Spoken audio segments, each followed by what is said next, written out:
On today's show, sparks fly at Aluma Trailers in Bancroft, Iowa. And then it's off to Minnesota to join a craftsman at work. We turn a blank canvas into a custom ratchet strap boat cover at Canvas Works. People are passionate about outdoor equipment. Get this.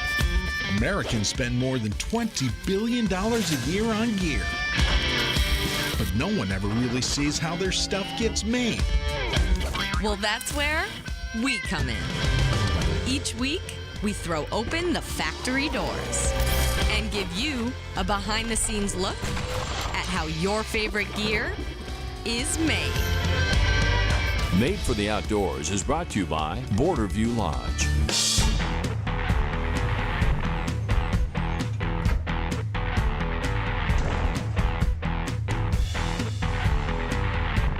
In today's world, people are on the move more than ever. Whether it's for work or for play, toys, or equipment, Aluma Trailers is getting people in their gear where they need to go. Let's go see how they're made for the outdoors.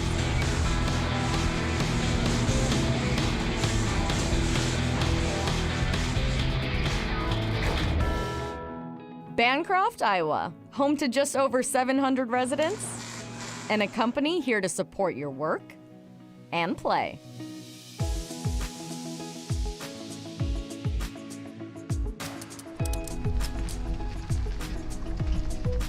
The Aluma Trailers journey began in a small-town garage. It's a story near and dear to the company's president, Mike Lloyd. I'm going to go all the way back to 1992. Dean Mashoff started it by building a couple golf cart trailers for a couple of his neighbors or a couple of his buddies. And they were so impressed that they told some other people. And he did that from 92 to 95. After word of mouth catapulted demand, Dean partnered with the city of Bancroft and Mike's family to turn his garage hobby into a full-scale operation. My dad came to Dean and said, hey, we can grow your trailer business. And Dean thought that was a great idea, so the partnership started. It grew quite a bit up until 2000. That year, after getting some fatherly advice, Mike and his two siblings took the company over. My dad persuaded us to take the plunge and buy Aluma. So August of 2000 is when we purchased the assets. And then from there, it grew. And we've been fortunate and blessed to have pretty much growth from 2000 to last year. Today, Aluma has dealerships in all 50 states. But it starts right here at headquarters, where I get to build my very own tilt trailer. Time to get to work.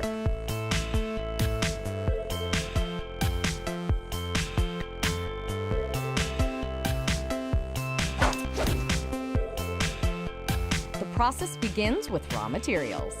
So the material is brought in on a semi from an extruding company. It's unloaded, checked in by two people, so it can be placed in the right position in the warehouse. I'll give you one guess what the main ingredient is.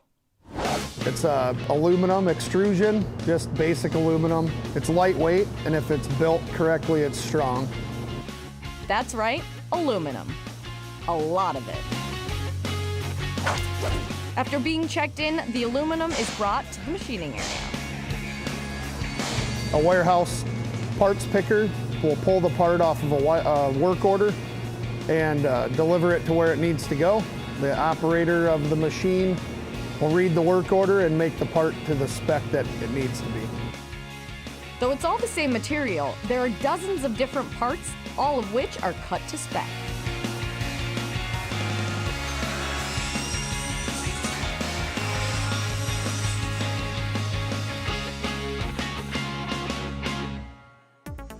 Once our raw materials are machined, they come here and hit the assembly line. The lines have a setup table, which is the floor gets set up, the side frames go on, and then a tongue and any braces that it needs to be structural. With the bulk of the trailer being metal, there's a lot of welding. A lot of welding. 10 employees, including welders, are stationed at each line. But for today, I love it when I can walk in somewhere and they hand me power tools. this line has 11. Oh. Oh no, I got something stuck. Find out if that's a good or a bad thing when we get back. This is harder than it looks, people. You're watching Made for the Outdoors.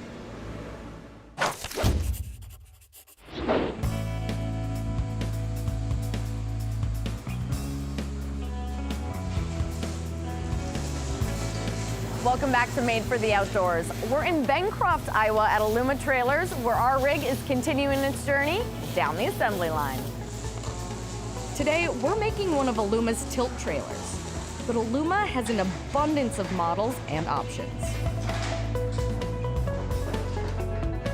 It's Aaron O'Donnell's job to know them all. I think the last time I checked, it was around 80 different models. So we have quite the gambit of trailer models. Anything that you need a trailer for, we got your back.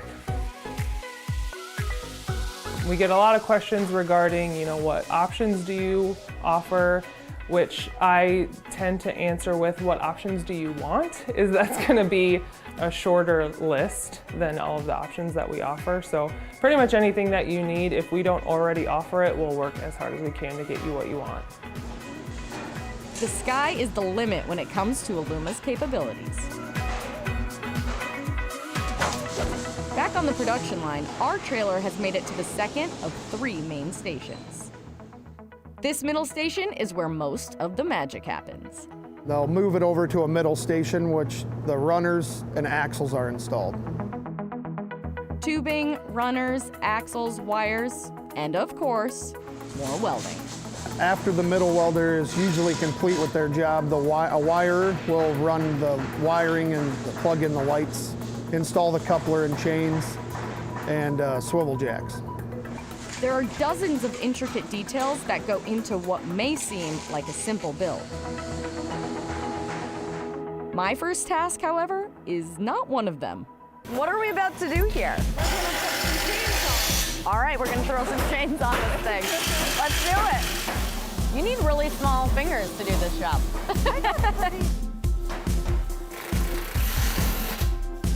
My turn. Okay, so just this one. Is there, the next one's going over here? Yeah. All right, can I give it a try? Yeah. All right, let's do it. All right. Oh, there we go. This is harder than it looks, people. All right, this guy? Yep, just want it right there.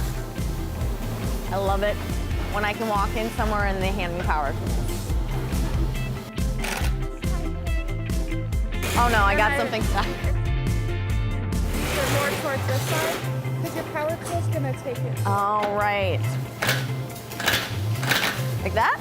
Yeah. Sweet. You think it's tight enough? Yeah. All right, we did it.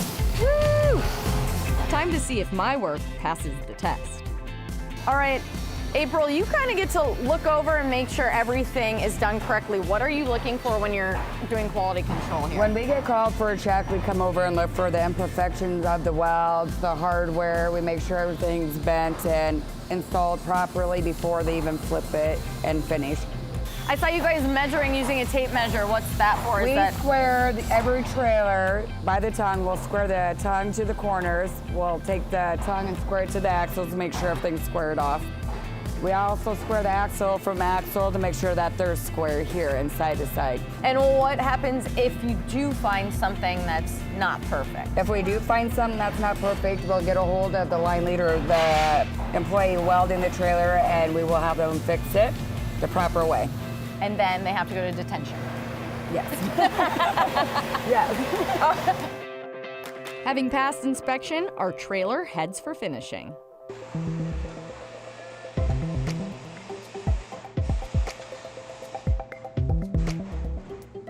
Another big selling point of our trailers is our design. It's tailored for our design, so it's not like it's a cookie cutter trailer. That's one thing that Dean wanted to make sure that he had back in 1992, that it looked different and it looked unique and kind of a sporty look. All right, we're about to put this tire on, right? All right, let's do it. I can't see anything. I'm not much help. All right. More power tools.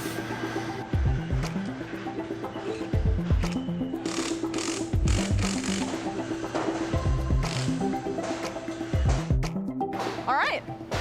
No more need for AAA. I know how to put a tire on now. Thanks for the help. Our trailer is headed for a quick rinse before getting shipped out. On average, we're doing 70 to 80 a day. So that's roughly probably 300 a week. And 50 weeks on average is what we're working. So about 15,000 trailers a year. So it's quite a few. Thousands of trailers pass through these doors each year, but the company's humble beginnings have never left the building. The culture it's very family oriented, I want to say. Everyone has each other's backs. I like to say that our employees are the best part of Aluma. It's one big family, we all support each other. I just want people to feel like they're worthwhile in what they're doing. So just keep it simple as far as trying to treat people the way you'd want to be treated.